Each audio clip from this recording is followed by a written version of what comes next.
ಆತ್ಮೀಯ ವಿದ್ಯಾರ್ಥಿಗಳೇ RV maths ಟ್ಯೂಟರ್ಗೆ ತಮ್ಮನ್ನು ಸ್ವಾಗತ ಕೋರ್ತಾ ವಿದ್ಯಾರ್ಥಿಗಳೇ ನಾವು ಕಳೆದ ವಿಡಿಯೋದಲ್ಲಿ 9ನೇ ತರಗತಿ ಬಹುಪದೋಕ್ತಿಗಳು ಪಾಠದ 4ನೇ ಅಭ್ಯಾಸದಲ್ಲಿರತಕ್ಕಂಥ ಮೊದಲ 4 ಮುಖ್ಯ ಪ್ರಶ್ನೆಯಲ್ಲಿರತಕ್ಕಂಥ ಸಮಸ್ಯೆಗಳಿಗೆ ನಾವು ಪರಿಹಾರಗಳನ್ನು ಬಿಡಿಸಿದ್ದೇವೆ. ತಾವೇನಾದರೂ ಆ ವಿಡಿಯೋಗಳನ್ನು ನೋಡಿಲ್ಲ ಅಂದರೆ ಡಿಸ್ಕ್ರಿಪ್ಷನ್ನಲ್ಲಿ ನಾನು ಲಿಂಕನ್ನು ಹಾಕಿರ್ತೀನಿ, ತಾವು ಆ ವಿಡಿಯೋಗಳನ್ನು ನೋಡ್ಬೋದು. ಇವತ್ತಿನ ಈ ಒಂದು ತರಗತಿಯಲ್ಲಿ ಬಹುಪದೋಕ್ತಿಗಳು ಪಾಠದ 4ನೇ ಅಭ್ಯಾಸದಲ್ಲಿರ್ತಕ್ಕಂಥ 5 ಮತ್ತು 6ನೇ ಮುಖ್ಯ ಪ್ರಶ್ನೆಯಲ್ಲಿರ್ತಕ್ಕಂಥ ಸಮಸ್ಯೆಗಳಿಗೆ ಪರಿಹಾರಗಳನ್ನು ಬಿಡಿಸೋಣ. ವಿದ್ಯಾರ್ಥಿಗಳೇ, 5 ಮತ್ತು 6ನೇ ಮುಖ್ಯ ಪ್ರಶ್ನೆಯಲ್ಲಿರ್ತಕ್ಕಂಥ ಸಮಸ್ಯೆಗಳು ಈ ಒಂದು 3 ನಿತ್ಯ ಸಮೀಕರಣದ ಆಧಾರದ ಮೇಲೆ ಇದ್ದ ವಿದ್ಯಾರ್ಥಿಗಳೇ. ಇಲ್ಲಿ x + y + z whole square is equal to x square + y square + z square plus 2xy plus 2yz plus 2zx. ಅದೇ ರೀತಿಯಾಗಿ x + y whole cube is equal to x cube plus y cube plus 3xy into x + y. ಅದೇ ರೀತಿಯಾಗಿ x - y whole cube is equal to x cube minus y cube minus 3xy into x - y. ವಿದ್ಯಾರ್ಥಿಗಳೇ, 5 ಮತ್ತು 6ನೇ ಮುಖ್ಯ ಪ್ರಶ್ನೆಯಲ್ಲಿರ್ತಕ್ಕಂಥ ಸಮಸ್ಯೆಗಳು ಈ 3 ನಿತ್ಯ ಸಮೀಕರಣದ ಆಧಾರದ ಮೇಲೆ ಇದ್ದಾವೆ. ಈ 3 ನಿತ್ಯ ಸಮೀಕರಣಗಳನ್ನು ನಾವು ಬಳಸಿಕೊಂಡು ಇವುಗಳಿಗೆ ನಾವು ಪರಿಹಾರಗಳನ್ನು ಕಂಡು ಹಿಡಿಯೋಣ. ವಿದ್ಯಾರ್ಥಿಗಳೇ, ಬಹುಪದೋಕ್ತಿಗಳು ಪಾಠದ 4ನೇ ಅಭ್ಯಾಸದಲ್ಲಿರ್ತಕ್ಕಂಥ 5ನೇ ಮುಖ್ಯ ಪ್ರಶ್ನೆ ಅಪವರ್ತಿಸಿ. ವಿದ್ಯಾರ್ಥಿಗಳೇ, ಇಲ್ಲಿ 2 ಸಮಸ್ಯೆಗಳನ್ನು ಕೊಟ್ಟಿದ್ದಾನೆ. ಇವುಗಳ ಅಪವರ್ತನಗಳನ್ನು ನಾವು ಒಂದೊಂದಾಗಿ ಕಂಡು ಹಿಡಿಯೋಣ. ವಿದ್ಯಾರ್ಥಿಗಳೇ, 5ನೇ ಮುಖ್ಯ ಪ್ರಶ್ನೆಯಲ್ಲಿರ್ತಕ್ಕಂಥ ಮೊದಲ ಸಮಸ್ಯೆಯನ್ನು ನಾನಿಲ್ಲಿ ಬರ್ಕೊಂಡಿದ್ದೀನಿ. 4x² plus 9y² plus 16z² plus 12xy minus 24yz minus 16xz. ವಿದ್ಯಾರ್ಥಿಗಳೇ, ಇದರ ಒಂದು ಅಪವರ್ತನವನ್ನು ನಾವು ಕಂಡು ಹಿಡಿಬೇಕಾಗಿದೆ. ಈ ಒಂದು ಬಹುಪದೋಕ್ತಿಯನ್ನು ನಾವು ಗಮನಿಸಿದರೆ ಈ ಒಂದು ಸಮೀಕರಣ ತಾವು ನೆನಪು ಮಾಡಿಕೊಳ್ಬೋದು. ವಿದ್ಯಾರ್ಥಿಗಳೇ, x² plus y² plus z² plus 2xy plus 2yz plus 2zx is equal to x plus y plus z whole ಸ್ಕ್ವೇರ್ದಂತೆ ಕಾಣ್ತಾ ಇದೆ. ವಿದ್ಯಾರ್ಥಿಗಳೇ, ಈ ಒಂದು ನಿತ್ಯ ಸಮೀಕರಣವನ್ನು ತಾವು ನೆನಪು ಮಾಡಿಕೊಳ್ಬೋದು. ಇಲ್ಲಿ ಎಡಭಾಗದ ರೀತಿಯಲ್ಲಿ ಈ ಒಂದು ಬಹುಪದೋಕ್ತಿ ಇದೆ. ವಿದ್ಯಾರ್ಥಿಗಳೇ, ಇದು ಎಡಭಾಗ, ಈ ಒಂದು ಸಮೀಕರಣದ ಎಡಭಾಗದಂತೆ ಕಾಣ್ತಾ ಇದೆ. ನಾವೀಗ ಇದನ್ನು ಬದಲಾವಣೆ ಮಾಡಿಕೊಂಡು ಇದರ ಅಪವರ್ತನ ಅಂದರೆ ಈ ಒಂದು ಬಲಭಾಗದ ರೀತಿಯಲ್ಲಿ ನಾವು ಬರೆದುಕೊಳ್ಬೇಕಾಗ್ತದೆ. ಆದ್ದರಿಂದ ಈ ಒಂದು ಸಮೀಕರಣದ ರೂಪದಲ್ಲಿ ನಾವು ಪರಿವರ್ತನೆ ಮಾಡಿಕೊಂಡು ಈ ಬಲಭಾಗದಂತೆ ನಾವು ಬರ್ಕೊಂಡು ಈ ಒಂದು ಕೊಟ್ಟಿರ್ತಕ್ಕಂಥ ಸಮಸ್ಯೆಯ ಅಪವರ್ತನವನ್ನು ನಾವು ಕಂಡು ಹಿಡಿಯೋಣ. ಆದ್ದರಿಂದ ವಿದ್ಯಾರ್ಥಿಗಳೇ, ಈ ಕೊಟ್ಟಿರ್ತಕ್ಕಂಥ ಈ ಒಂದು ಬಹುಪದೋಕ್ತಿಯನ್ನು ನಾನಿಲ್ಲಿ ಬರ್ಕೊಂಡಿದ್ದೀನಿ. 4x² plus 9y² plus 16z² plus 12xy minus 24yz minus 16xz ಅನ್ನು ನಾನು ಬರ್ಕೊಂಡಿದ್ದೀನಿ. ದಿಸ್ ಈಕ್ವಲ್ ಟು ವಿದ್ಯಾರ್ಥಿಗಳೇ, ಈ ಒಂದು ಎಡಭಾಗದ ರೀತಿಯಲ್ಲಿ ನಾವು ಈ ಒಂದು ಬಹುಪದೋಕ್ತಿಯನ್ನು ನಾವು ಬರೆದುಕೊಳ್ಳೋಣ. ವಿದ್ಯಾರ್ಥಿಗಳೇ, ಇಲ್ಲಿ ಮೊದಲನೇದಾಗಿ x² ಇದೆ. ವಿದ್ಯಾರ್ಥಿಗಳೇ, ಈ ಒಂದು 4x² ನಾವು 2x ಹೋಲ್ ಸ್ಕ್ವೇರ್ ಅಂತ ನಾವು ಬರ್ಕೊಳ್ಬೋದು. 2 4 ಆಗ್ತದೆ, x ದ ವರ್ಗ ಆಗ್ತದೆ. ಆದ್ದರಿಂದ 4x² ಅನ್ನು 2x ಹೋಲ್ ಸ್ಕ್ವೇರ್ ಅಂತ ನಾವು ಬರ್ಕೊಳ್ಬೋದು. ಪ್ಲಸ್ ಪ್ಲಸ್ ಈ ಒಂದು 9y² ಅನ್ನು ನಾವು y² ಇದೆ ಈ ಒಂದು ಸಮೀಕರಣದಲ್ಲಿ. y² ಅಂದರೆ ಈ 9y² ಅನ್ನು ನಾವು 3y ಹೋಲ್ ಸ್ಕ್ವೇರ್ ಎಂದು ನಾವು ಬರೆದುಕೊಳ್ಬೋದು. ವಿದ್ಯಾರ್ಥಿಗಳೇ, ಅದೇ ರೀತಿಯಾಗಿ ಪ್ಲಸ್ ಪ್ಲಸ್ ಇಲ್ಲಿ z² ಇದೆ. ಇಲ್ಲಿ 16z² ಇದೆ. ವಿದ್ಯಾರ್ಥಿಗಳೇ, ಇಲ್ಲಿ ಈ ಒಂದು 16z² ಅನ್ನು ನಾವೇನು ಮಾಡ್ಬೋದು, ಮೈನಸ್ 4z² ಅಂತ ನಾನು ಬರ್ಕೊಂಡಿದ್ದೀನಿ. ಯಾಕಂದರೆ ವಿದ್ಯಾರ್ಥಿಗಳೇ, ಈ ಒಂದು ಸಮೀಕರಣವನ್ನು ನಾವು ಗಮನಿಸಿದರೆ x² plus y² plus z² plus 2xy plus 2yz plus 2zx ಇದೆ. ವಿದ್ಯಾರ್ಥಿಗಳೇ, ಈ ಎಲ್ಲವೂ ಧನ ಬೆಲೆಗಳು ಇರೋದರಿಂದ ಈ ಒಂದು ಸಮೀಕರಣವನ್ನು ನಾವು ಗಮನಿಸಿದರೆ ಅಂದರೆ ಕೊಟ್ಟಿರ್ತಕ್ಕಂಥ ಬಹುಪದೋಕ್ತಿಯನ್ನು ನಾವು ಗಮನಿಸಿದರೆ ವಿದ್ಯಾರ್ಥಿಗಳೇ, ಇಲ್ಲಿ ಮೈನಸ್ 24yz ಇದೆ. ಅದೇ ರೀತಿಯಾಗಿ ಮೈನಸ್ 16xz ಇದೆ. ವಿದ್ಯಾರ್ಥಿಗಳೇ, ಇಲ್ಲಿ ಮೈನಸ್ ಇದೆ. ವಿದ್ಯಾರ್ಥಿಗಳೇ, ಆದರೆ ಈ ಒಂದು ಬೆಲೆ 12xz ಅನ್ನು ನಾವು ಗಮನಿಸಿದರೆ ಇದು ಯಾವುದಕ್ಕೆ ಸಮ ಆಗ್ತದೆ, ಇಲ್ಲಿ 2xyಗೆ ಸಮ ಆಗ್ತದೆ. 2xy ಧನ ಇದೆ, ಪ್ಲಸ್ ಇದೆ, ಇಲ್ಲಿ ಕೂಡ ಪ್ಲಸ್ ಇದೆ. 2xy ರೂಪದಲ್ಲಿ ಇದು ಇದೆ. ಆದರೆ ಇಲ್ಲಿ ಪ್ಲಸ್ 2yz ಅಂದರೆ ಈ ಪ್ಲಸ್ 2yz -24 YZಗೆ ಏನಾಗ್ತದೆ ಸಮ ಆಗ್ತದೆ. ಈ ಒಂದು ರೀತಿಯಲ್ಲಿ ನಾವು ಬರ್ಕೊಳ್ಬೇಕಾಗ್ತದೆ. ಆದ್ದರಿಂದ ಮೈನಸ್ ಇಲ್ಲಿ ಇರೋದರಿಂದ ಇಲ್ಲಿ ಎಕ್ಸ್ ವೈ ಧನ ಬೆಲೆಗಳು ಇರೋದರಿಂದ ಇಲ್ಲಿ ಪ್ಲಸ್ ಬಂದಿದೆ. ಇಲ್ಲಿ ಮೈನಸ್ ಇದೆ ಅಂದರೆ ಜೆಡ್ ಏನಾಗಿರ್ತದೆ ಮೈನಸ್ ಇರ್ತದೆ ಅಂತ ಅರ್ಥ. ಆದ್ದರಿಂದ YZ ಅನ್ನು ನಾವು ಗುಣಿಸಿದಾಗ ಇಲ್ಲಿ ವೈ ಪ್ಲಸ್ ಇದೆ, ಜೆಡ್ ಮೈನಸ್ ಇದೆ ಅಂತ ಅರ್ಥ. ಮೈನಸ್ ಮತ್ತು ಪ್ಲಸ್ಸನ್ನು ನಾವು ಗುಣಿಸಿದರೆ ಅದು ಮೈನಸ್ ಸಿಗ್ತದೆ ವಿದ್ಯಾರ್ಥಿಗಳೇ. ಆದ್ದರಿಂದ ನಾನು ಈ ಒಂದು 16Z² ನಾನು -4Z² ಅಂತ ನಾನು ಬರ್ಕೊಂಡಿದ್ದೀನಿ ವಿದ್ಯಾರ್ಥಿಗಳೇ. ಅದೇ ರೀತಿಯಾಗಿ 12XY ಅನ್ನು ನಾವು ಇಲ್ಲಿ 2XY ರೂಪದಲ್ಲಿ ನಾವು ಬರೆದುಕೊಳ್ಳೋಣ. ಆದ್ದರಿಂದ 2ಕ್ಕೆ 2, ಎಕ್ಸದ ಸ್ಥಾನದಲ್ಲಿ 2x ಇದೆ, 2x. ಅದೇ ರೀತಿಯಾಗಿ ವೈದ ಸ್ಥಾನದಲ್ಲಿ 3y ಇದೆ, 3y ಅನ್ನು ನಾನು ಬರ್ಕೊಂಡಿದ್ದೀನಿ. 2XY 2 4, 4 3 12XY 12XY ಆಗ್ತದೆ. ಆದ್ದರಿಂದ 2XY ಅನ್ನು ನಾನು ಬರ್ಕೊಂಡಿದ್ದೀನಿ. ಪ್ಲಸ್ ಇಲ್ಲಿ 2YZ ಇದೆ ವಿದ್ಯಾರ್ಥಿಗಳೇ. ಆದ್ದರಿಂದ 2ಕ್ಕೆ 2, ವೈದ ಸ್ಥಾನದಲ್ಲಿ 3y ಇದೆ, 3y, ಜೆಡ್ದ ಸ್ಥಾನದಲ್ಲಿ -4Z ಇದೆ, -4Z ಅನ್ನು ನಾನು ಬರ್ಕೊಂಡಿದ್ದೀನಿ. ಅದೇ ರೀತಿಯಾಗಿ ಪ್ಲಸ್ 2ಕ್ಕೆ 2, 2ZX ಇದೆ ವಿದ್ಯಾರ್ಥಿಗಳೇ. ಈ ಒಂದು ಜೆಡ್ದ ಸ್ಥಾನದಲ್ಲಿ -4Z ಇದೆ, -4Z, ಎಕ್ಸ್ದ ಸ್ಥಾನದಲ್ಲಿ 2x ಇದೆ, 2x ಅನ್ನು ನಾನು ಬರ್ಕೊಂಡಿದ್ದೀನಿ. ಆದ್ದರಿಂದ ಈ ಒಂದು ಕೊಟ್ಟಿರ್ತಕ್ಕಂಥ ಈ ಒಂದು ಬೆಲೆಗಳನ್ನು ನಾನು ಈ ಒಂದು ಸಮೀಕರಣದ ರೂಪದಲ್ಲಿ ಅಂದರೆ ಎಡಭಾಗದ ರೂಪದಲ್ಲಿ ನಾನು ಬರ್ಕೊಂಡಿದ್ದೀನಿ. ಅಂದರೆ x² + y² + z² + 2xy + 2yz + 2zx ರೂಪದಲ್ಲಿ ನಾನು ಬರ್ಕೊಂಡಿದ್ದೀನಿ. ಇಲ್ಲಿ ಎಕ್ಸ್ದ ಸ್ಥಾನದಲ್ಲಿ 2x ಇದೆ, ವೈದ ಸ್ಥಾನದಲ್ಲಿ 3y ಇದೆ ಮತ್ತು ಜೆಡ್ದ ಸ್ಥಾನದಲ್ಲಿ -4Z ಇದೆ ವಿದ್ಯಾರ್ಥಿಗಳೇ. ಅಂದರೆ ಈ ಬೆಲೆ ಯಾವುದಕ್ಕೆ ಸಮ ಆಗ್ತದೆ? x + y + z² ಸಮ ಆಗ್ತದೆ. ಅಂದರೆ ಈ ಒಂದು ಎಡಭಾಗ ಈ ಒಂದು ಬಲಭಾಗಕ್ಕೆ ಸಮ ಆಗ್ತದೆ. ಆದ್ದರಿಂದ ಈ ಒಂದು ಎಡಭಾಗದ ರೂಪದಲ್ಲಿ ಈ ಒಂದು ಬೆಲೆ ಏನಿದೆ ಅದು ಯಾವುದಕ್ಕೆ ಸಮ ಆಗ್ತದೆ?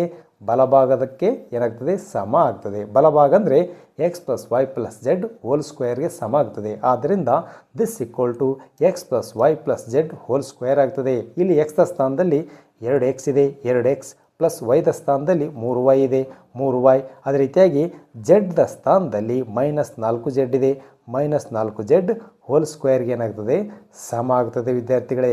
ಕೊಟ್ಟಿರ್ತಕ್ಕಂಥ ಬೆಲೆಗಳನ್ನು ಎಡಭಾಗದ ರೂಪದಲ್ಲಿ ನಾವು ಬರ್ಕೊಂಡು ಅದು ಬಲಭಾಗಕ್ಕೆ ಸಮ ಆಗ್ತದೆ ಅಂತ ನಾವು ತೋರಿಸಿ ಬಲಭಾಗದ ರೂಪದಲ್ಲಿ ನಾವು ಬರ್ಕೊಂಡಿದ್ದೀವಿ ವಿದ್ಯಾರ್ಥಿಗಳೇ. ಅಂದರೆ 2x + 3y - 4Z² ಆಗ್ತದೆ. ಸ್ಕ್ವೇರ್ ಇರೋದರಿಂದ ನಾವು 2 ಸಾರಿ ನಾವು ಬರ್ಕೊಳ್ಳೋಣ.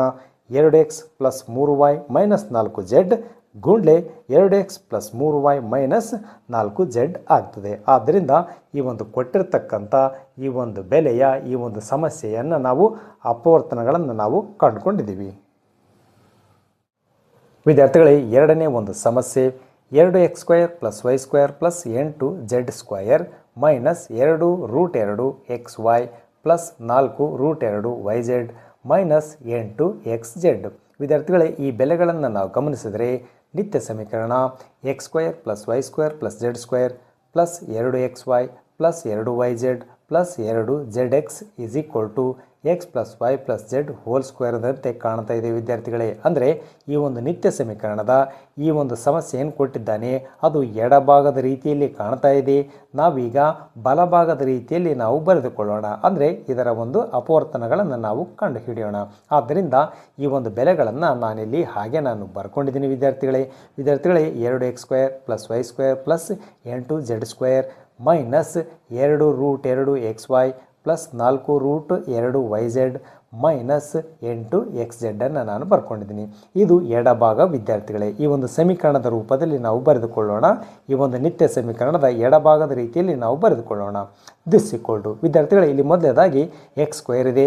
ಅದೇ ರೀತಿಯಾಗಿ ಎಕ್ಸ್ದ ಸ್ಥಾನದಲ್ಲಿ ವಿದ್ಯಾರ್ಥಿಗಳೇ ನಾವೀಗ ಏನು ಬರ್ಕೊಳ್ಬೇಕು ಅಂದರೆ ಇಲ್ಲಿ -2√2xy ಇದೆ, ಇಲ್ಲಿ ಮೈನಸ್ ಇದೆ. ಅದೇ ರೀತಿಯಾಗಿ ಅಂದರೆ ಈ ಒಂದು ಬೆಲೆಯನ್ನು ನಾವು ಗಮನಿಸಿದರೆ 2xyದ ಸ್ಥಾನದಲ್ಲಿ ಇಲ್ಲಿ ಸಮೀಕರಣದಲ್ಲಿ ಪ್ಲಸ್ ಇದೆ, ಇಲ್ಲಿ ಮೈನಸ್ ಇದೆ. ಅದೇ ರೀತಿಯಾಗಿ +2yದ ಸ್ಥಾನದಲ್ಲಿ ಇಲ್ಲೇನಿದೆ ಪ್ಲಸ್ ಇದೆ ವಿದ್ಯಾರ್ಥಿಗಳೇ. ಇಲ್ಲಿ ಕೂಡ ಪ್ಲಸ್ ಇದೆ, ಇಲ್ಲಿ ಕೂಡ ಪ್ಲಸ್ ಇದೆ. ಅದೇ ರೀತಿಯಾಗಿ 2 ಜೆಡ್ ಎಕ್ಸ್ ಇದು ಪ್ಲಸ್ ಇದೆ, ಇಲ್ಲಿ ಏನಾಗಿದೆ ಮೈನಸ್ ಇದೆ ವಿದ್ಯಾರ್ಥಿಗಳೇ. ಅಂದರೆ ವಿದ್ಯಾರ್ಥಿಗಳೇ ಇಲ್ಲಿ ವೈ ಝೆಡ್ಡನ್ನು ನಾವು ಗುಣಿಸಿದರೆ ಪ್ಲಸ್ ಇದೆ, ಇಲ್ಲಿ ವೈ ಝೆಡ್ಡನ್ನು ನಾವು ಗುಣಿಸಿದರೆ ಅಂದರೆ ವೈದ ಸ್ಥಾನದಲ್ಲಿರ್ತಕ್ಕಂಥ ಬೆಲೆ ಜೆಡ್ದ ಸ್ಥಾನದಲ್ಲಿರ್ತಕ್ಕಂಥ ಬೆಲೆಗಳನ್ನು ನಾವು ಗುಣಿಸಿದರೆ ಪ್ಲಸ್ ಸಿಗ್ತದೆ.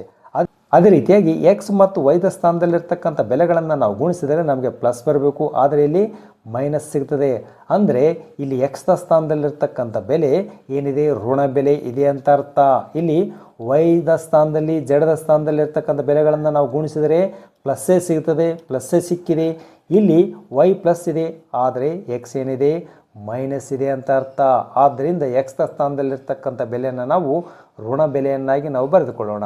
ದಿಸ್ ಈಕ್ವಲ್ ಟು ವಿದ್ಯಾರ್ಥಿಗಳೇ ಇಲ್ಲಿ 2x² ಇದೆ, ನಾನೇನು ಮಾಡಿದ್ದೀನಿ ಮೈನಸ್ √2 x ಹೋಲ್ ಸ್ಕ್ವೇರ್ ಅಂತ ನಾನು ಬರ್ಕೊಂಡಿದ್ದೀನಿ. ಯಾಕಂದರೆ ಈ ಸ್ಕ್ವಯರ್ ರೂಟ್ ಕ್ಯಾನ್ಸಲ್ ಆಗ್ತದೆ ಮತ್ತು 2 ಉಳಿತದೆ.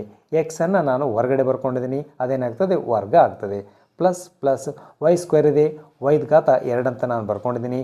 ಪ್ಲಸ್ ವಿದ್ಯಾರ್ಥಿಗಳೇ ಜೆಡ್ದ ಸ್ಥಾನದಲ್ಲಿರ್ತಕ್ಕಂಥ ಬೆಲೆ 8z² ಇದೆ, ನಾನಿಲ್ಲಿ 2√2 z ಹೋಲ್ ಸ್ಕ್ವೇರ್ ಅಂತ ನಾನು ಬರ್ಕೊಂಡಿದ್ದೀನಿ. ಯಾಕಂದರೆ ಈ ಹೊರಗಡೆ ಇರ್ತಕ್ಕಂಥ 2ಅನ್ನು ನಾವು ಸ್ಕ್ವೇರ್ ಮಾಡಿದರೆ ವರ್ಗ ಮಾಡಿದರೆ 2 4 ಆಗ್ತದೆ. ಅದೇ ರೀತಿಯಾಗಿ ಈ ಒಂದು ಸ್ಕ್ವೇರ್ ರೂಟ್ ಕ್ಯಾನ್ಸಲ್ ಆದರೆ 2 ಉಳಿತದೆ, 4 8 ಆಗ್ತದೆ, 8z² ಮತ್ತೆ ನಮಗೆ ಉತ್ತರ ಸಿಗ್ತದೆ. ಆದ್ದರಿಂದ ಈ ಒಂದು 8z² ನಾವು 2√2 z ಹೋಲ್ ಸ್ಕ್ವೇರ್ ಅಂತ ನಾವು ಬರ್ಕೊಳ್ಬೋದು. ಪ್ಲಸ್ ಇಲ್ಲಿ 2xy ಇದೆ, ಅಂದರೆ x² + y² + z² ಅಂತ ನಾವು ಬರ್ಕೊಂಡಿದ್ದೀವಿ. x² + y² + z² ಅಂತ ನಾವು ಬರ್ಕೊಂಡಿದ್ದೀವಿ. ನಾವೀಗ ಪ್ಲಸ್ 2xy ಅಂತ ನಾವು ಬರ್ಕೊಳ್ಳೋಣ. ಪ್ಲಸ್ 2xy ಎಕ್ಸ್ದ ಸ್ಥಾನದಲ್ಲಿ ಮೈನಸ್ √2x ಇದೆ, ಮೈನಸ್ √2x ವೈದ ಸ್ಥಾನದಲ್ಲಿ y ಇದೆ, ವೈಯನ್ನು ನಾನು ಬರ್ಕೊಂಡಿದ್ದೀನಿ. ಅದೇ ರೀತಿಯಾಗಿ ಪ್ಲಸ್ 2yz ಪ್ಲಸ್ಸನ್ನು ನಾನು ಬರ್ಕೊಂಡಿದ್ದೀನಿ. 2yz ವೈದ ಸ್ಥಾನದಲ್ಲಿ y ಇದೆ, ವೈಯನ್ನು ಬರ್ಕೊಂಡಿದ್ದೀನಿ. ಜೆಡ್ದ ಸ್ಥಾನದಲ್ಲಿ 2√2z ಇದೆ, 2√2z ನಾನು ಬರ್ಕೊಂಡಿದ್ದೀನಿ. ಅದೇ ರೀತಿಯಾಗಿ ಪ್ಲಸ್ 2zx 2ಕ್ಕೆ 2 ಜೆಡ್ದ ಸ್ಥಾನದಲ್ಲಿ 2√2z ಇದೆ, 2√2z ಬರ್ಕೊಂಡಿದ್ದೀನಿ. ಎಕ್ಸ್ದ ಸ್ಥಾನದಲ್ಲಿ ವಿದ್ಯಾರ್ಥಿಗಳಿಗೆ ಮೈನಸ್ √2z ಇದೆ, ಮೈನಸ್ √2z ನಾನು ಬರ್ಕೊಂಡಿದ್ದೀನಿ. ದಿಸ್ ಈಕ್ವಲ್ ಟು ವಿದ್ಯಾರ್ಥಿಗಳೇ ನಾವು ಕೊಟ್ಟಿರ್ತಕ್ಕಂಥ ಈ ಬೆಲೆಗಳನ್ನು ಈ ಒಂದು ಸಮೀಕರಣದ ಎಡಭಾಗದ ರೀತಿಯಲ್ಲಿ ನಾವು ಬರೆದುಕೊಂಡಿದ್ದೇವೆ ವಿದ್ಯಾರ್ಥಿಗಳೇ. ಅಂದರೆ ಎಕ್ಸ್ದ ಸ್ಥಾನದಲ್ಲಿ ಮೈನಸ್ √2x ಇದೆ, ವೈದ ಸ್ಥಾನದಲ್ಲಿ y ಇದೆ, ಜೆಡ್ದ ಸ್ಥಾನದಲ್ಲಿ 2√2z ಇದೆ ವಿದ್ಯಾರ್ಥಿಗಳೇ. ಅಂದರೆ ಈ ಒಂದು ಬೆಲೆಗಳು x + y + z ಹೋಲ್ ಸ್ಕ್ವೇರ್ಗೆ ಏನಾಗ್ತದೆ ಸಮ ಆಗ್ತದೆ. ಆದ್ದರಿಂದ ಬಲಭಾಗದ ರೀತಿಯಲ್ಲಿ ನಾವು ಬರೆದುಕೊಳ್ಳೋಣ. ದಿಸ್ ಈಕ್ವಲ್ ಟು ಅಂದರೆ x + y + z whole square ಅಂದರೆ ಎಕ್ಸ್ದ ಸ್ಥಾನದಲ್ಲಿ ಮೈನಸ್ √2x ಇದೆ, ಪ್ಲಸ್ ವೈದ ಸ್ಥಾನದಲ್ಲಿ y ಇದೆ, ವೈಯನ್ನು ಬರ್ಕೊಂಡಿದ್ದೀನಿ. ಪ್ಲಸ್ ಜೆಡ್ದ ಸ್ಥಾನದಲ್ಲಿ ಏನಿದೆ 2√2z ಇದೆ, 2√2z ಹೋಲ್ ಸ್ಕ್ವೇರ್ ಇದೆ, ಹೋಲ್ ಸ್ಕ್ವೇರನ್ನು ನಾನು ಬರ್ಕೊಂಡಿದ್ದೀನಿ. ದಿಸ್ ಈಕ್ವಲ್ ಟು ಇಲ್ಲಿ ವರ್ಗ ಇರೋದರಿಂದ ವಿದ್ಯಾರ್ಥಿಗಳೇ ಈ ಬೆಲೆಗಳನ್ನು ನಾವು 2 ಸಾರಿ ನಾವು ಬರೆದುಕೊಳ್ಳೋಣ. ಆದ್ದರಿಂದ √2 ಅಂದರೆ minus √2x plus y plus 2√2z into ಗುಂಡ್ಲೆ minus √2x plus y plus 2√2z ಅಂತ ನಾವು ಬರ್ಕೊಳ್ಬೋದು. ಅಂದರೆ ಕೊಟ್ಟಿರ್ತಕ್ಕಂಥ ಈ ಒಂದು ಬೆಲೆಗಳ ಅಪವರ್ತನಗಳನ್ನು ನಾವು ಕಂಡು ಹಿಡಿದಿದ್ದೇವೆ. ವಿದ್ಯಾರ್ಥಿಗಳೇ 6ನೇ ಒಂದು ಸಮಸ್ಯೆ, ಕೆಳಗಿನ ಘನಗಳನ್ನು ವಿಸ್ತೃತ ರೂಪದಲ್ಲಿ ಬರೆಯಿರಿ. ಇಲ್ಲಿ ವಿದ್ಯಾರ್ಥಿಗಳೇ 4 ಘನ ಬೆಲೆಗಳನ್ನು ಕೊಟ್ಟಿದ್ದಾನೆ, ಇವುಗಳಿಗೆ ಸೂಕ್ತವಾದ ನಿತ್ಯ ಸಮೀಕರಣ ಉಪಯೋಗಿಸಿ ವಿಸ್ತರಿಸೋಣ. ವಿದ್ಯಾರ್ಥಿಗಳೇ 6ನೇ ಮುಖ್ಯ ಪ್ರಶ್ನೆಯಲ್ಲಿರ್ತಕ್ಕಂಥ ಮೊದಲನೇ ಒಂದು ಘನ ಬೆಲೆಯನ್ನು ನಾನು ಬರ್ಕೊಂಡಿದ್ದೀನಿ. 2x + 1 ಹೋಲ್ ಕ್ಯೂಬ್ ಇದೆ, ಘನ ಇದೆ ವಿದ್ಯಾರ್ಥಿಗಳೇ ನಿತ್ಯ ಸಮೀಕರಣ. ಈ ಒಂದು ನಿತ್ಯ ಸಮೀಕರಣವನ್ನು ತಾವು ನೆನಪು ಮಾಡ್ಕೊಳ್ಬೋದು. x + y whole cube is equal to x³ + y³ + 3xy into x + y ದಂತೆ ಕಾಣ್ತಾ ಇದೆ ವಿದ್ಯಾರ್ಥಿಗಳೇ. ಈ ಒಂದು ನಿತ್ಯ ಸಮೀಕರಣವನ್ನು ತಾವು ನೆನಪು ಮಾಡ್ಕೊಳ್ಬೋದು. ಕೊಟ್ಟಿರ್ತಕ್ಕಂಥ ಈ ಒಂದು ಬೆಲೆ ಈ ಒಂದು ಸಮೀಕರಣದ ಎಡಭಾಗದಂತೆ ಇದೆ ವಿದ್ಯಾರ್ಥಿಗಳೇ. ನಾವೀಗ ಈ ಒಂದು ಬೆಲೆಗಳನ್ನು ಈ ಒಂದು ನಿತ್ಯ ಸಮೀಕರಣ ಉಪಯೋಗಿಸಿ ಬಲಭಾಗದಂತೆ ನಾವು ವಿಸ್ತರಿಸೋಣ. ಆದ್ದರಿಂದ 2x ಪ್ಲಸ್ 1 ಹೋಲ್ ಕ್ಯೂಬನ್ನು ನಾನಿಲ್ಲಿ ಬರ್ಕೊಂಡಿದ್ದೀನಿ. 2x ಪ್ಲಸ್ 1 ಹೋಲ್ ಕ್ಯೂಬನ್ನು ನಾನು ಬರ್ಕೊಂಡಿದ್ದೀನಿ. ದಿಸ್ ಈಕ್ವಲ್ ಟು ಈ ಒಂದು ನಿತ್ಯ ಸಮೀಕರಣದ ಬಲಭಾಗದ ರೀತಿಯಲ್ಲಿ ನಾವು ಬರೆದುಕೊಳ್ಳೋಣ. ದಿಸ್ ಈಕ್ವಲ್ ಟು ಇಲ್ಲಿ ಎಕ್ಸ್ ಕ್ಯೂಬ್ ಇದೆ ವಿದ್ಯಾರ್ಥಿಗಳೇ. ಎಕ್ಸ್ನ ಸ್ಥಾನದಲ್ಲಿ 2x ಇದೆ. 2x ಕ್ಯೂಬ್ ಇದೆ, ಕ್ಯೂಬನ್ನು ನಾನು ಬರ್ಕೊಂಡಿದ್ದೀನಿ. ಪ್ಲಸ್ ಪ್ಲಸ್ ವೈ ಕ್ಯೂಬ್ ಇದೆ ವಿದ್ಯಾರ್ಥಿಗಳೇ. ವೈದ ಸ್ಥಾನದಲ್ಲಿ 1 ಇದೆ. 1 ಕ್ಯೂಬನ್ನು ನಾನು ಬರ್ಕೊಂಡಿದ್ದೀನಿ. ಪ್ಲಸ್ ಪ್ಲಸ್ 3ಕ್ಕೆ 3 3xy ಇದೆ ವಿದ್ಯಾರ್ಥಿಗಳೇ. 3ಕ್ಕೆ 3 ಎಕ್ಸ್ನ ಸ್ಥಾನದಲ್ಲಿ 2x ಇದೆ. 2x ವೈದ ಸ್ಥಾನದಲ್ಲಿ 1 ಇದೆ. 1ಅನ್ನು ಬರ್ಕೊಂಡಿದ್ದೀನಿ. Bracket x plus y. ಎಕ್ಸ್ನ ಸ್ಥಾನದಲ್ಲಿ 2x ಪ್ಲಸ್ ವೈದ ಸ್ಥಾನದಲ್ಲಿ ಏನಿದೆ 1 ಇದೆ. 1ಅನ್ನು ನಾನು ಬರ್ಕೊಂಡಿದ್ದೀನಿ. ದಿಸ್ ಈಕ್ವಲ್ ಟು ವಿದ್ಯಾರ್ಥಿಗಳೇ 2x ಕ್ಯೂಬ್ ಇದೆ ವಿದ್ಯಾರ್ಥಿಗಳೇ. ಅಂದರೆ 2ಅನ್ನು ನೀವು 3 ಸಾರಿ ಗುಣಿಸ್ತೀರಾ. 2 2 4 4 2 8 ಆಗ್ತದೆ.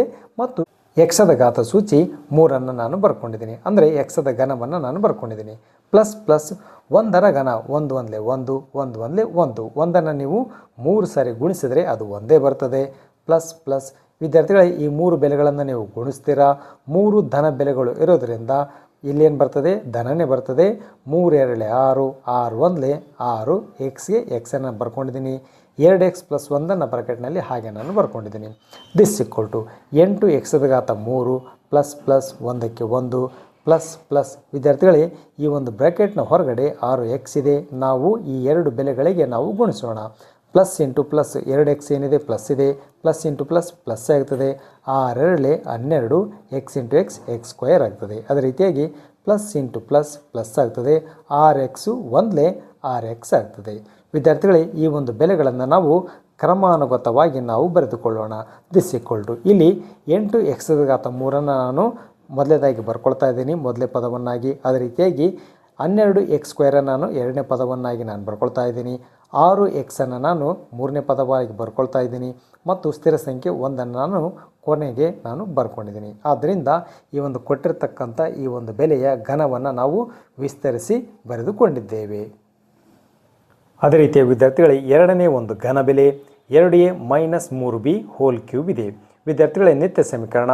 ಈ ಒಂದು ನಿತ್ಯ ಸಮೀಕರಣವನ್ನು ತಾವು ನೆನಪು ಮಾಡ್ಕೊಳ್ಬೋದು. x minus y whole cube is equal to x cube minus y cube minus 3xy into x minus ವೈದಂತೆ ಈ ಒಂದು ಬೆಲೆಗಳು ಕಾಣ್ತಾ ಇದೆ ವಿದ್ಯಾರ್ಥಿಗಳೇ. ಈ ಒಂದು ನಿತ್ಯ ಸಮೀಕರಣದ ಎಡಭಾಗ ಇದು ಎಡಭಾಗದ ರೀತಿಯಲ್ಲಿ ಕಾಣ್ತಾ ಇದೆ. ಆದ್ದರಿಂದ ಈ ನಿತ್ಯ ಸಮೀಕರಣದ ಸಹಾಯದಿಂದ ಈ ನಿತ್ಯ ಸಮೀಕರಣದ ಬಲಭಾಗದ ರೀತಿಯಲ್ಲಿ ನಾವು ಈ ಬೆಲೆಗಳನ್ನು ಬರೆದುಕೊಳ್ಳೋಣ. ಆದ್ದರಿಂದ 2a minus 3b whole cube 2a minus 3b whole cube is equal to ಈ ಒಂದು ನಿತ್ಯ ಸಮೀಕರಣದ ಬಲಭಾಗ ಏನನ್ನು ಹೇಳ್ತದೆ ಅಂದರೆ ಎಕ್ಸ್ ಕ್ಯೂಬ್ ಇದೆ. ಅಂದರೆ ಎಕ್ಸ್ನ ಸ್ಥಾನದಲ್ಲಿ ಏನಿದೆ ವಿದ್ಯಾರ್ಥಿಗಳೇ 2a ಇದೆ. ಆದ್ದರಿಂದ 2a ಹೋಲ್ ಕ್ಯೂಬ್ ಇದೆ. ಹೋಲ್ ಕ್ಯೂಬನ್ನು ಬರ್ಕೊಂಡಿದ್ದೀನಿ. ಮೈನಸ್ ಮೈನಸ್ ವೈ ಕ್ಯೂಬ್ ವಿದ್ಯಾರ್ಥಿಗಳೇ ವೈದ ಸ್ಥಾನದಲ್ಲಿ ಏನಿದೆ 3b ಇದೆ. ಆದ್ದರಿಂದ 3b ಹೋಲ್ ಕ್ಯೂಬನ್ನು ನಾನು ಬರ್ಕೊಂಡಿದ್ದೀನಿ. ಮೈನಸ್ ಮೈನಸ್ 3xy 3ಕ್ಕೆ 3 ಎಕ್ಸ್ನ ಸ್ಥಾನದಲ್ಲಿ ಏನಿದೆ 2a ಇದೆ. 2a ವೈದ ಸ್ಥಾನದಲ್ಲಿ ಏನಿದೆ ವೈದ ಸ್ಥಾನದಲ್ಲಿ 3b ಇದೆ. 3bಯನ್ನು ಬರ್ಕೊಂಡಿದ್ದೀನಿ. ಬ್ರ್ಯಾಕೆಟ್ ಎಕ್ಸ್ ಮೈನಸ್ ವೈ ಎಕ್ಸ್ನ ಸ್ಥಾನದಲ್ಲಿ 2a ಮೈನಸ್ 3b ಅಂದರೆ ಎಕ್ಸ್ನ ಸ್ಥಾನದಲ್ಲಿ 2a ವೈದ ಸ್ಥಾನದಲ್ಲಿ 3b ಇದೆ. 3bಯನ್ನು ಬರ್ಕೊಂಡಿದ್ದೀನಿ. ದಿಸ್ ಈಕ್ವಲ್ ಟು ವಿದ್ಯಾರ್ಥಿಗಳೇ 2a ಕ್ಯೂಬ್ ಇದೆ ವಿದ್ಯಾರ್ಥಿಗಳೇ. ಅಂದರೆ ನಾವು ಇಲ್ಲಿ ಮೊದಲದಾಗಿ 2ರ ಘನವನ್ನು ಕಂಡುಹಿಡಿಯೋಣ. 2ರ ಘನ ಅಂದರೆ 2ಅನ್ನು ನೀವು 3 ಸಾರಿ ಗುಣಿಸ್ತೀರಾ. 2 2 4 4 2 8 ಆಗ್ತದೆ. ಎದ ಘಾತ 3ಅನ್ನು ನಾನು ಬರ್ಕೊಂಡಿದ್ದೀನಿ. Minus minus 3b whole cube ಇದೆ ವಿದ್ಯಾರ್ಥಿಗಳೇ. 3ರ ಘನ 3 3 9 9 3 27 ಅಂದರೆ 3ಅನ್ನು ನೀವು 3 ಸಾರಿ ಗುಣಿಸ್ತೀರಾ 27 ಸಿಗ್ತದೆ. ಬೇದ ಘನವನ್ನು ನಾನು ಇಲ್ಲಿ ಬರ್ಕೊಂಡಿದ್ದೀನಿ. ಈ 3 ಬೆಲೆಗಳನ್ನು ನೀವು ಗುಣಿಸ್ತೀರಾ. 2a ಪ್ಲಸ್ ಇದೆ, 3b ಪ್ಲಸ್ ಇದೆ. ಪ್ಲಸ್ ಇಂಟು ಪ್ಲಸ್ ಪ್ಲಸ್ ಆಗ್ತದೆ. ಪ್ಲಸ್ ಇಂಟು ಮೈನಸ್ ಮೈನಸ್ ಆಗ್ತದೆ. ಇಲ್ಲಿ 3 2 6 6 3 18 ab ಆಗ್ತದೆ ವಿದ್ಯಾರ್ಥಿಗಳೇ. 18 ab ಬರ್ಕೊಂಡಿದ್ದೀನಿ. 2a ಮೈನಸ್ 3bಯನ್ನು ಹಾಗೆ ನಾನು ಬರ್ಕೊಂಡಿದ್ದೀನಿ. ದಿಸ್ ಈಕ್ವಲ್ ಟು 8 ಎದ ಘಾತ 3 8 ಎದ ಘಾತ 3 ಮೈನಸ್ ಮೈನಸ್ 27 bದ ಘಾತ 3 ಮೈನಸ್ ವಿದ್ಯಾರ್ಥಿಗಳೇ ಈ ಮೈನಸ್ 18a ಹೊರಗಡೆ ಇದೆ. 2a ಮೈನಸ್ 3bಗೆ ನಾವೇನು ಮಾಡೋಣ ಗುಣಿಸೋಣ. ಇಲ್ಲಿ 2a ಪ್ಲಸ್ ಇದೆ ಮೈನಸ್ ಇಂಟು ಪ್ಲಸ್ ಮೈನಸ್ ಆಗ್ತದೆ. 18 2 36 ಎ ಇಂಟು ಎ ಸ್ಕ್ವಯರ್ ಆಗ್ತದೆ. ಬಿಯನ್ನು ಹಾಗೆ ನಾನು ಬರ್ಕೊಂಡಿದ್ದೀನಿ. ಅದೇ ರೀತಿಯಾಗಿ ಮೈನಸ್ ಇಂಟು ಮೈನಸ್ ಪ್ಲಸ್ ಆಗ್ತದೆ. 18 3 54 ಎ ಬಿ ಇಂಟು ಬಿ ಅಂದರೆ ಎಗೆ ಎಯನ್ನು ಹಾಗೆ ನಾನು ಬರ್ಕೊಂಡಿದ್ದೀನಿ. ಬಿ ಇಂಟು ಬಿ ಅಂದರೆ ಬಿ ಸ್ಕ್ವಯರ್ ಆಗ್ತದೆ ವಿದ್ಯಾರ್ಥಿಗಳೇ. ಆದ್ದರಿಂದ ಈ ಒಂದು 2a ಮೈನಸ್ 3b ಹೋಲ್ ಕ್ಯೂಬನ್ನು ಈ ಒಂದು ನಿತ್ಯ ಸಮೀಕರಣದ ಬಲಭಾಗದ ರೀತಿಯಲ್ಲಿ ನಾವು ವಿಸ್ತರಿಸಿಕೊಂಡಿದ್ದೇವೆ. ವಿದ್ಯಾರ್ಥಿಗಳೇ, ಮೂರನೇ ಒಂದು ಘನ ಬೆಲೆಯನ್ನು ನಾನು ಇಲ್ಲಿ ಬರ್ಕೊಂಡಿದ್ದೀನಿ. 3/2 ಎಕ್ಸ್ ಪ್ಲಸ್ 1 ಕ್ಯೂಬ್ ಇದೆ ವಿದ್ಯಾರ್ಥಿಗಳೇ. ನಿತ್ಯ ಸಮೀಕರಣ ವಿದ್ಯಾರ್ಥಿಗಳೇ, x plus y whole cube is equal to x cube plus y cube plus 3xy into x plus ವೈದಂತೆ ಕಾಣ್ತಾ ಇದೆ ವಿದ್ಯಾರ್ಥಿಗಳೇ. ಅಂದರೆ ಇದು ಎಡಭಾಗದ ರೀತಿಯಲ್ಲಿ ಕಾಣ್ತಾ ಇದೆ. ಈ ಒಂದು ನಿತ್ಯ ಸಮೀಕರಣದ ಎಡಭಾಗದ ರೀತಿಯಲ್ಲಿದೆ. ಇದನ್ನು ನಾವು ಈ ನಿತ್ಯ ಸಮೀಕರಣ ಬಳಸಿಕೊಂಡು ಬಲಭಾಗದ ರೀತಿಯಲ್ಲಿ ನಾವು ವಿಸ್ತರಿಸೋಣ. ಆದ್ದರಿಂದ 3/2 ಎಕ್ಸ್ ಪ್ಲಸ್ 1 ಕ್ಯೂಬನ್ನು ನಾನಿಲ್ಲಿ ಬರ್ಕೊಂಡಿದ್ದೀನಿ. 3/2 ಎಕ್ಸ್ ಪ್ಲಸ್ 1 ಕ್ಯೂಬನ್ನು ನಾನು ಬರ್ಕೊಂಡಿದ್ದೀನಿ. ದಿಸ್ ಈಕ್ವಲ್ ಟು ಈ ಒಂದು ನಿತ್ಯ ಸಮೀಕರಣದ ಬಲಭಾಗ ಏನನ್ನು ಹೇಳ್ತದೆ ಅಂದರೆ ಎಕ್ಸ್ ಕ್ಯೂಬ್ ಅಂತ ಹೇಳ್ತದೆ. ಅಂದರೆ ಎಕ್ಸದ ಸ್ಥಾನದಲ್ಲಿ ಏನಿದೆ? 3/2 ಎಕ್ಸ್ ಇದೆ ವಿದ್ಯಾರ್ಥಿಗಳೇ. ಆದ್ದರಿಂದ 3/2 ಎಕ್ಸ್ ಕ್ಯೂಬ್ ಇದೆ. ಕ್ಯೂಬನ್ನು ಬರ್ಕೊಂಡಿದ್ದೀನಿ. ಪ್ಲಸ್ ಪ್ಲಸ್ ವೈ ಕ್ಯೂಬ್ ಇದೆ ವಿದ್ಯಾರ್ಥಿಗಳೇ. ವೈದ ಸ್ಥಾನದಲ್ಲಿ ಏನಿದೆ? 1 ಇದೆ ವಿದ್ಯಾರ್ಥಿಗಳೇ. 1ಅನ್ನು ಬರ್ಕೊಂಡಿದ್ದೀನಿ. ಕ್ಯೂಬನ್ನು ನಾನು ಬರ್ಕೊಂಡಿದ್ದೀನಿ. ಪ್ಲಸ್ ಪ್ಲಸ್ 3xy 3ಕ್ಕೆ 3 ಎಕ್ಸ್ದ ಸ್ಥಾನದಲ್ಲಿ ಏನಿದೆ? 3/2 ಎಕ್ಸ್ ಇದೆ ವಿದ್ಯಾರ್ಥಿಗಳೇ. 3/2 ಎಕ್ಸನ್ನು ಬರ್ಕೊಂಡಿದ್ದೀನಿ. ವೈದ ಸ್ಥಾನದಲ್ಲಿ ಏನಿದೆ? ವೈ ಇದೆ ವಿದ್ಯಾರ್ಥಿಗಳೇ. ವೈಯನ್ನು ನಾನು 1ಅನ್ನು ಬರ್ಕೊಂಡಿದ್ದೀನಿ. Bracket x plus Y.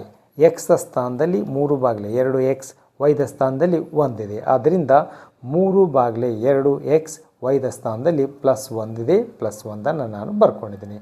This equal to ವಿದ್ಯಾರ್ಥಿಗಳೇ 3/2 ಎಕ್ಸದ ಘಾತ 3 ಇದೆ ವಿದ್ಯಾರ್ಥಿಗಳೇ. ಅಂದರೆ ಇಲ್ಲಿ ಅಂಶದಲ್ಲಿ 3 ಇದೆ. 3ಅನ್ನು ನೀವು 3 ಸಾರಿ ಗುಣಿಸ್ತೀರಾ. 3ದ ಘನವನ್ನು ನೀವು ಕಂಡುಹಿಡ್ತೀರಾ. 3 3 9, 9 3 27 ಆಗ್ತದೆ. ಛೇದದಲ್ಲಿರ್ತಕ್ಕಂಥ 2ರ ಘನ 2 2 4, 4 2 8 ಆಗ್ತದೆ. ಎಕ್ಸದ ಘನವನ್ನು ಹಾಗೆ ನಾನು ಬರ್ಕೊಂಡಿದ್ದೀನಿ. ಪ್ಲಸ್ ಪ್ಲಸ್ 1ರ ಘನ 1 1 1, 1 1 1 ಆಗ್ತದೆ.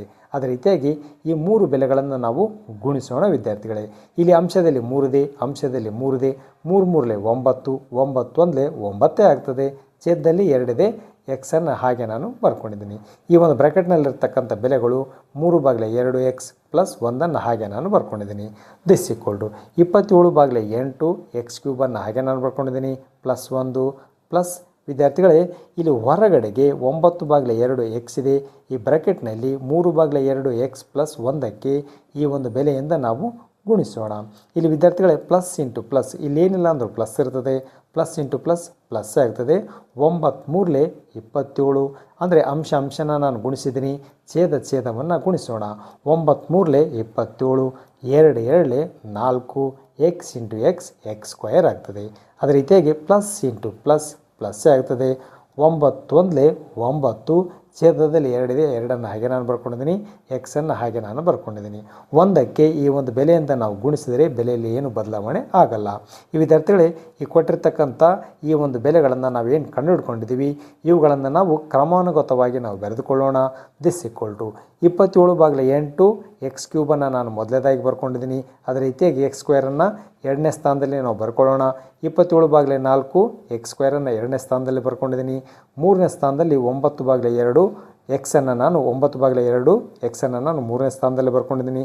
ಸ್ಥಿರ ಸಂಖ್ಯೆನ 4ನೇ ಸ್ಥಾನದಲ್ಲಿ ನಾನು ಬರ್ಕೊಂಡಿದ್ದೀನಿ. ವಿದ್ಯಾರ್ಥಿಗಳಿಗೆ ಕೊಟ್ಟಿರ್ತಕ್ಕಂಥ ಈ ಒಂದು ಘನವನ್ನು ಈ ಒಂದು ನಿತ್ಯ ಸಮೀಕರಣ ಉಪಯೋಗಿಸಿ ನಾವು ವಿಸ್ತರಿಸಿದ್ದೇವೆ. ಅದೇ ರೀತಿಯಾಗಿ ವಿದ್ಯಾರ್ಥಿಗಳೇ 4ನೇ ಒಂದು ಘನ ಬೆಲೆ x minus 2/3 y whole cube ಇದೆ ವಿದ್ಯಾರ್ಥಿಗಳೇ. ನಿತ್ಯ ಸಮೀಕರಣ x minus y whole cube is equal to x cube minus y cube minus 3xy into x minus ವೈದಂತೆ ಈ ಒಂದು ಘನ ಬೆಲೆ ಕಾಣ್ತಾ ಇದೆ ವಿದ್ಯಾರ್ಥಿಗಳೇ. ಆದ್ದರಿಂದ ಇದು ಎಡಭಾಗ ವಿದ್ಯಾರ್ಥಿಗಳೇ. ಎಡಭಾಗದ ರೀತಿಯಲ್ಲಿದೆ. ಇಲ್ಲಿ ಎಕ್ಸ್ದ ಸ್ಥಾನದಲ್ಲಿ ಎಕ್ಸ್ ಇದೆ. ವೈದ ಸ್ಥಾನದಲ್ಲಿ 2/3 ವೈ ಇದೆ ವಿದ್ಯಾರ್ಥಿಗಳೇ. ಇಲ್ಲಿ ಘನ ಕೊಟ್ಟಿದ್ದಾನೆ, ಘನ ಇದೆ. ಈ ಒಂದು ಘನವನ್ನು ನಾವು ಈ ಒಂದು ಸಮೀಕರಣದ ಬಲಭಾಗದ ರೀತಿಯಲ್ಲಿ ನಾವು ಬರೆದುಕೊಳ್ಳೋಣ. ಆದ್ದರಿಂದ ಈ ಒಂದು ಬೆಲೆಗಳನ್ನು ಹಾಗೆ ನಾನು ಇಲ್ಲಿ ಬರ್ಕೊಂಡಿದ್ದೀನಿ. ಎಕ್ಸ್ ಮೈನಸ್ 2/3 ವೈ ಹೋಲ್ ಕ್ಯೂಬನ್ನು ನಾನು ಬರ್ಕೊಂಡಿದ್ದೀನಿ ಈಸ್ ಈಕ್ವಲ್ ಟು ಈ ಒಂದು ಸಮೀಕರಣದ ನಿತ್ಯ ಸಮೀಕರಣದ ಬಲಭಾಗದ ರೀತಿಯಲ್ಲಿ ನಾವು ವಿಸ್ತರಿಸೋಣ. ಇಲ್ಲಿ ಎಕ್ಸ್ ಕ್ಯೂಬ್ ಇದೆ ವಿದ್ಯಾರ್ಥಿಗಳೇ. ಎಕ್ಸ್ ಸ್ಥಾನದಲ್ಲಿ ಎಕ್ಸೇ ಇರೋದರಿಂದ ನಾನು ಎಕ್ಸನ್ನು ಬರ್ಕೊಂಡಿದ್ದೀನಿ, ಕ್ಯೂಬನ್ನು ಹಾಗೆ ನಾನು ಬರ್ಕೊಂಡಿದ್ದೀನಿ. ಮೈನಸ್ ಮೈನಸ್ ವೈ ಕ್ಯೂಬ್, ವೈದ ಸ್ಥಾನದಲ್ಲಿ ಏನಿದೆ 2/3 ವೈ ಇದೆ, 2/3 ವೈ ಹೋಲ್ ಕ್ಯೂಬನ್ನು ನಾನು ಬರ್ಕೊಂಡಿದ್ದೀನಿ.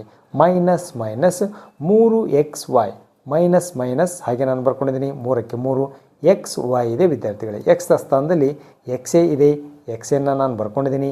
ವೈದ ಸ್ಥಾನದಲ್ಲಿ 2/3 ವೈ ಇದೆ, 2/3 ವೈಯನ್ನು ಬರ್ಕೊಂಡಿದ್ದೀನಿ. ಬ್ರ್ಯಾಕೆಟ್ ಎಕ್ಸ್ ಮೈನಸ್ ವೈ, ಎಕ್ಸ್ದ ಸ್ಥಾನದಲ್ಲಿ ಎಕ್ಸೇ ಇದೆ, ಎಕ್ಸನ್ನು ಬರ್ಕೊಂಡಿದ್ದೀನಿ. ಮೈನಸ್ ಮೈನಸ್ ವೈದ ಸ್ಥಾನದಲ್ಲಿ 2/3 ವೈ ಇದೆ, 2/3 ವೈಯನ್ನು ನಾನು ಬರ್ಕೊಂಡಿದ್ದೀನಿ. ದಿಸ್ ಈಕ್ವಲ್ ಟು ಎಕ್ಸದ ಘಾತ ಏನಿದೆ 3 ಇದೆ, ಎಕ್ಸದ ಘಾತ 3ಅನ್ನು ನಾನು ಬರ್ಕೊಂಡಿದ್ದೀನಿ. ಮೈನಸ್ ಮೈನಸ್ ಇಲ್ಲಿ 2/3 ಘನ ಇದೆ ವಿದ್ಯಾರ್ಥಿಗಳೇ. ಆದ್ದರಿಂದ 2ಅನ್ನು ನೀವು 3 ಸಾರಿ ಗುಣಿಸ್ತೀರಾ, ಅಂದರೆ 2 2 4, 4 2 8, 2ರ ಘನ 8 ಸಿಗ್ತದೆ. ಛೇದದಲ್ಲಿರ್ತಕ್ಕಂಥ 3ರ ಘನ 3 3 9, 9 3 27, ವೈದ ಘಾತ 3, ವೈದ ಘಾತ 3ಅನ್ನು ನಾನು ಬರ್ಕೊಂಡಿದ್ದೀನಿ. ಅದೇ ರೀತಿಯಾಗಿ ಈ 3 ಬೆಲೆಗಳನ್ನು ನೀವು ಗುಣಿಸ್ತೀರಾ. 2/3 ಪ್ಲಸ್ ಇದೆ, ಎಕ್ಸ್ ಕೂಡ ಪ್ಲಸ್ ಇದೆ. ಇಲ್ಲಿ ಹೊರಗಡೆಗೆ 3 ಏನಿದೆ ಮೈನಸ್ ಇದೆ, minus into plus minus, minus into plus minus ಆಗ್ತದೆ. 3 ಗುಂಡ್ಲೆ ಎಕ್ಸ್ ಅಂದರೆ 3x ಆಗ್ತದೆ. 3 2 6 ಮತ್ತು ಛೇದದಲ್ಲಿ ಏನಿದೆ 3 ಇದೆ, 3ಅನ್ನು ನಾನು ಬರ್ಕೊಂಡಿದ್ದೀನಿ. ಎಕ್ಸ್ ಇಂಟು ವೈ XY ಆಗ್ತದೆ. ಬ್ರ್ಯಾಕೆಟ್ನಲ್ಲಿರ್ತಕ್ಕಂಥ ಬೆಲೆಗಳು ಎಕ್ಸ್ಗೆ ಎಕ್ಸು ಮೈನಸ್ 2/3 ವೈಯನ್ನು ಹಾಗೆ ನಾನು ಬರ್ಕೊಂಡಿದ್ದೀನಿ. ದಿಸ್ ಈಕ್ವಲ್ ಟು ಇಲ್ಲಿ ಎಕ್ಸದ ಘಾತ 3ಅನ್ನು ಹಾಗೆ ನಾನು ಬರ್ಕೊಂಡಿದ್ದೀನಿ. ಮೈನಸ್ ಮೈನಸ್ 8/27 ವೈ ಕ್ಯೂಬನ್ನು ಹಾಗೆ ನಾನು ಬರ್ಕೊಂಡಿದ್ದೀನಿ. ವಿದ್ಯಾರ್ಥಿಗಳೇ, ಇಲ್ಲಿ ಛೇದದಲ್ಲಿ ಏನಿದೆ 3 ಇದೆ, ಅಂಶದಲ್ಲಿ ಏನಿದೆ 6 ಇದೆ. 3 1 3, 3 2 ಏನಾಗ್ತದೆ ಭಾಗ ಆಗ್ತದೆ ವಿದ್ಯಾರ್ಥಿಗಳೇ, ಅಂದರೆ 2 ಉಳಿತದೆ. ಇಲ್ಲಿ ಹೊರಗಡೆ 2 ಎಕ್ಸ್ ಉಳಿತದೆ ವಿದ್ಯಾರ್ಥಿಗಳೇ. ಅದೇ ರೀತಿಯಾಗಿ 2 ಎಕ್ಸನ್ನು ನಾನಿಲ್ಲಿ ಬರ್ಕೊಂಡಿದ್ದೀನಿ. ಬ್ರ್ಯಾಕೆಟ್ನಲ್ಲಿರ್ತಕ್ಕಂಥ ಬೆಲೆಗಳನ್ನು ಹಾಗೆ ನಾನು ಬರ್ಕೊಂಡಿದ್ದೀನಿ. ಎಕ್ಸ್ ಮೈನಸ್ 2/3 ವೈಯನ್ನು ಬರ್ಕೊಂಡಿದ್ದೀನಿ. This equal to x cube minus 8/27 y cube minus ಈ ವಿದ್ಯಾರ್ಥಿಗಳೇ ಹೊರಗಡೆಗೆ ಮೈನಸ್ 2xy ಇದೆ. ಈ ಒಂದು ಬ್ರ್ಯಾಕೆಟ್ನಲ್ಲಿರ್ತಕ್ಕಂಥ ಬೆಲೆಗಳಿಗೆ ನಾವು ಗುಣಿಸೋಣ. ಇಲ್ಲಿ ಎಕ್ಸ್ ಏನಿದೆ ಪ್ಲಸ್ ಇದೆ, ಮೈನಸ್ ಇಂಟು ಪ್ಲಸ್ ಮೈನಸ್ ಆಗ್ತದೆ. 2xy ಗುಂಡ್ಲೆ ಎಕ್ಸ್ ಅಂದರೆ 2ಕ್ಕೆ 2, ಎಕ್ಸ್ ಇಂಟು ಎಕ್ಸ್ x² ಆಗ್ತದೆ. ವೈಗೆ ವೈಯನ್ನು ಹಾಗೆ ನಾನು ಬರ್ಕೊಂಡಿದ್ದೀನಿ. ಮೈನಸ್ ಇಂಟು ಮೈನಸ್ ಪ್ಲಸ್ ಆಗ್ತದೆ. 2 2 4 ಆಗ್ತದೆ. ಛೇದದಲ್ಲಿ 3ಅನ್ನು ಹಾಗೆ ನಾನು ಬರ್ಕೊಂಡಿದ್ದೀನಿ. xy ಗುಂಡ್ಲೆ ವೈ ಅಂದರೆ ಎಕ್ಸ್ ಆಗ್ತದೆ, ವೈ ಇಂಟು ವೈ y² ಆಗ್ತದೆ ವಿದ್ಯಾರ್ಥಿಗಳೇ. ಆದ್ದರಿಂದ ಈ ಒಂದು ಕೊಟ್ಟಿರ್ತಕ್ಕಂಥ ಘನ ಬೆಲೆಯನ್ನು ಈ ಒಂದು ನಿತ್ಯ ಸಮೀಕರಣ ಉಪಯೋಗಿಸಿ ನಾವು ಬಲಭಾಗದಂತೆ ವಿಸ್ತರಿಸಿಕೊಂಡಿದ್ದೇವೆ. ವಿದ್ಯಾರ್ಥಿಗಳೇ, ಈ ವಿಡಿಯೋ ಇಷ್ಟ ಆಗಿದ್ದರೆ ಒಂದು ಲೈಕ್ ಮಾಡಿ, ಹಾಗೆ ತಮ್ಮ ಫ್ರೆಂಡ್ಸ್ಗೂ ಕೂಡ ಈ ವಿಡಿಯೋನ ಶೇರ್ ಮಾಡಿ. ತಾವೇನಾದರೂ ಹೊಸಬರಾಗಿದ್ದರೆ ನಮ್ಮ ಚಾನಲನ್ನು ಸಬ್ಸ್ಕ್ರೈಬ್ ಮಾಡ್ಕೊಳ್ಳಿ. ಪಕ್ಕದಲ್ಲಿರುವ ಬೆಲ್ ಬಟನನ್ನು ಒತ್ತಿ ಆಲ್ ಆಪ್ಷನನ್ನು ಸೆಲೆಕ್ಟ್ ಮಾಡಿ. ಮುಂದಿನ ವಿಡಿಯೋದಲ್ಲಿ ಇದೇ ಅಭ್ಯಾಸದಲ್ಲಿರುವ ಉಳಿದಿರುವ ಸಮಸ್ಯೆಗಳಿಗೆ ಪರಿಹಾರಗಳನ್ನು ಬಿಡಿಸೋಣ.